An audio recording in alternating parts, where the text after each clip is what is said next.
So welcome back to second part. Sixth question. Just go through the question. Look at here. So in adiabatic process, we know that thermodynamics ಮೇಲೆ ಇರ್ತಕ್ಕಂಥ question ಇದು. In adiabatic process, heat content remains constant. According to first law of thermodynamics, we know that.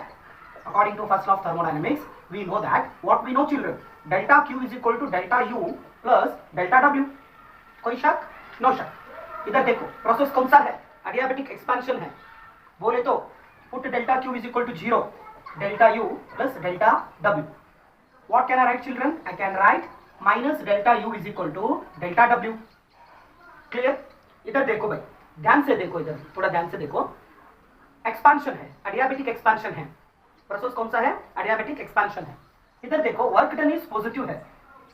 Work done is positive. When work done is positive, when gas is going to expand. Is it clear, children? इधर देखो भाई, internal energy is negative है. When internal energy is negative, tell me, when temperature decreases, then internal energy what? Negative. अभी देखो कब internal energy negative होगा? ಯಾವಾಗ internal energy negative ಇರ್ತದೆ? ಇಲ್ಲಿ ನೋಡಿ, UF final internal energy, if UI initial internal energy. If UF is less than UI, then internal energy is negative. फिर से, if final temperature is less than initial temperature, then internal energy is negative. Why, children? इधर देखो, ಇಲ್ಲಿ internal energy ಜಾಸ್ತಿ ಇದೆ, ಇಲ್ಲಿ internal energy ಕಡಿಮೆ ಇದೆ. ಹಾಗಾದ್ರೆ ಇಲ್ಲಿ ಏನಾಗ್ತಾ ಇದೆ? ಟೆಂಪರೇಚರ್ ಇಲ್ಲಿ ಜಾಸ್ತಿ ಇದೆ, ಇಲ್ಲಿ ಟೆಂಪರೇಚರ್ ಕಡಿಮೆ ಇದೆ. ಹಾಗಾದ್ರೆ ಟೆಂಪರೇಚರ್ ಏನಾಗ್ಲಿಕ್ಕತ್ತದ? ಡಿಕ್ರೀಸ್ ಆಗ್ಲಿಕ್ಕತ್ತದ. Temperature is decreasing. So temperature decreases. Temperature decreases. So we know that equation of state PV is equal to nRT. Equation of state PV is equal to nRT. N constant, R constant. Is it clear? अभी देखो, the product of pressure and volume directly proportional to temperature. अभी देखो temperature ಇಲ್ಲಿ ಏನಾಗ್ತಾ ಇದೆ? Temperature decrease ಆಗ್ತಾ ಇದೆ. ಹಾಗಾದ್ರೆ temperature decrease ಆದರೆ product of pressure ಮತ್ತು volume ಏನಾಗ್ತದೆ? Automatically decrease ಆಗ್ತದೆ. So correct answer is decreases. Seventh question. Just go through the seventh question. Video ಅನ್ನು pause ಮಾಡಿ question ಅನ್ನು ಓದಿ. Question ಓದಿದ್ರಾ? ಹಾಗಾದ್ರೆ ಬನ್ನಿ solve ಮಾಡೋಣ. We know that whether we know or not, just write down dW upon dQ is equal to 1 minus 1 upon gamma. Yes, we learnt in kinetic theory of gases and in thermodynamics chapter ಅಲ್ಲಿ ನಾವು ಕಲಿತಿದ್ದೀವಿ. ಹಾಗಾದ್ರೆ gas ಯಾವುದು ಕೊಟ್ಟಿದ್ದಾರೆ question ಅಲ್ಲಿ? which gas it is? Which gas? Monoatomic gas. ಯಾವ gas ಕೊಟ್ಟಿದ್ದಾರೆ? Yes, monoatomic ideal gas ಕೊಟ್ಟಿದ್ದಾರೆ. Gamma value for monoatomic gas is 5/3. Substitute ಮಾಡಿ. So dW upon dQ is equal to 1 minus 1 upon 5 divided by 3. If we solve means we will get the answer dW upon dQ is equal to 2 upon 5. So 2 upon 5 is the answer. Understood? Eighth question. Look at the eighth question. Just go through the question. Video pause ಮಾಡಿ question ಅನ್ನು ಓದಿ. Let us come to eighth question. So we are having spring. Yes. What kind of combination it is? It is parallel combination. Oscillation chapter ಅಲ್ಲಿ ಇದೆ ನೋಡಿ. ಎಂತ combination? Parallel combination ಇದೆ. ಹಾಗಾದ್ರೆ parallel combination ಇದ್ದಾಗ effective spring constant ಏನಾಗ್ತದೆ? K plus K is equal to 2K. Effective spring constant. ಹಾಗಾದ್ರೆ ವಿದ್ಯಾರ್ಥಿಗಳೇ, ಇಲ್ಲಿ ನಮಗೆ ಏನು ಕ್ಯಾಲ್ಕುಲೇಷನ್ ಮಾಡಿ ಅಂತ ಹೇಳಿದ್ದಾರೆ ಅವರು? Yes, we should calculate spring constant is equal to how much? Spring constant ಅನ್ನು ಕ್ಯಾಲ್ಕುಲೇಷನ್ ಮಾಡಬೇಕು. ಹೌದಾ? So we know that direct formula, we know that T is equal to 2 pi square root of m upon Ke. Okay? Squaring on both sides. T square 4 pi square m upon Ke. Is it clear, children? अर्थात बनी T square देखो भाई, K E is equal to 4 pi square M upon T square. ठीक है भाई, K ई कितना है? के ई 2K है. 4 into 3.142 square into mass given how much? 12 kg. Time is given. Time how much? Time कितना है भाई? टाइम को देखो 1.5 सेकेंड. 1.5 सेकेंड. सो 1.5 सेकेंड बोले तो 1.5 square. Very good.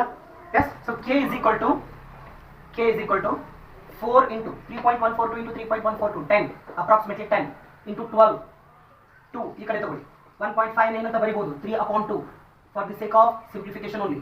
K is equal to 4 into 10 into 12 2 into 9 upon 4 2 ones are 2 twos are.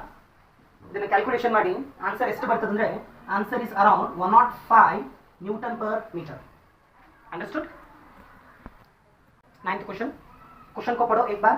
Question अन्न ದಯವಿಟ್ಟು ವಿದ್ಯಾರ್ಥಿಗಳು ಓದಬೇಕು. ಕ್ವೆಶ್ಚನ್ ಅನ್ನು ಓದಿ ವಿದ್ಯಾರ್ಥಿಗಳು. ಎಸ್ ಕ್ವೆಶ್ಚನ್ ಓದಿದ್ರಾ? ಹಾಗಾದ್ರೆ ನೋಡಿ. So apparent frequency actually waves chapter ಮೇಲೆ ಇರತಕ್ಕಂತ ಒಂದು ಕ್ವೆಶ್ಚನ್ ಇದು. Apparent frequency f dash is equal to f into v plus w minus v naught divided by v plus w minus vs.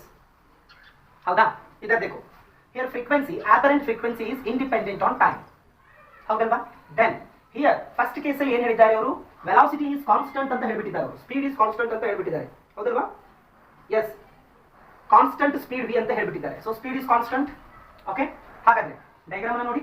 Graph y axis, x axis, along y axis I am going to consider what frequency. Yes. So along y axis I will take frequency. Then ಏನಂತ ತಗೊಂಡಿದ್ದಾರೆ? Yes, frequency. Along x axis I will take time t. इधर देखो, initial speed is constant, frequency is independent on time, so the nature of graph is like this. Station ಬಂತು, station ಬಂದಾಗ observer ಇದ್ದಾನೆ. Observer right ನಾವು here, ಇಲ್ಲಿ observer ಇದ್ದಾನೆ. S, ಇನ್ನು observer. ಹೌದಾ? ಅದಾದ್ಮೇಲೆ ಏನಂತ ಹೇಳ್ತಾ ಇದ್ದಾರೆ ಕ್ವಶನ್ ಅಲ್ಲಿ? ಏನಂತ ಹೇಳ್ತಾ ಇದ್ದಾರೆ? The train goes past stationary observer on the station ಅಂತ ಹೇಳಿದ್ದಾರೆ ಅವರು. ಹೌದಲ್ವಾ? ಹಾಗಾದ್ರೆ ನೇಚರ್ ಆಫ್ ಗ್ರಾಫ್ ಏನಾಗ್ತದೆ ನೋಡಿ. Yes, initially is constant speed, station ಕೂಡ ಬಂತು. ಹೌದಾ? ಹಾಗಾದ್ರೆ next the nature of graph somewhat like this. So option D is the correct answer. Understand question? Just go through the question. Question को एक बार पढ़ो. A point charge Q is placed at the corner ಅಂತ ಹೇಳಿದ್ದಾರೆ. ಒಂದು point charge corner A ಅಲ್ಲಿ place ಇದೆ. ಹೌದಲ್ವಾ? Yes. ಹಾಗಾದ್ರೆ ಏನಂತ ಕ್ಯಾಲ್ಕುಲೇಷನ್ ಮಾಡಬೇಕು ಇಲ್ಲಿ ನಾನು? What is the electric flux through the face A B C D? ಇದನ್ನ ಕ್ಯಾಲ್ಕುಲೇಷನ್ ಮಾಡಬೇಕು. ಹಾಗಾದ್ರೆ ಬನ್ನಿ. Gauss's law in electrostatics ಏನು ಹೇಳ್ತದೆ? Electric flux is 1 upon epsilon naught time into Q.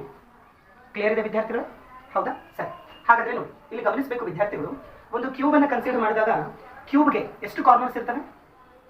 Check ಮಾಡಿ, ಎಷ್ಟು ಕಾರ್ನರ್ಸ್ ಇದೆ? 8 ಕಾರ್ನರ್ಸ್ ಇದೆ. ಹೌದಲ್ವಾ?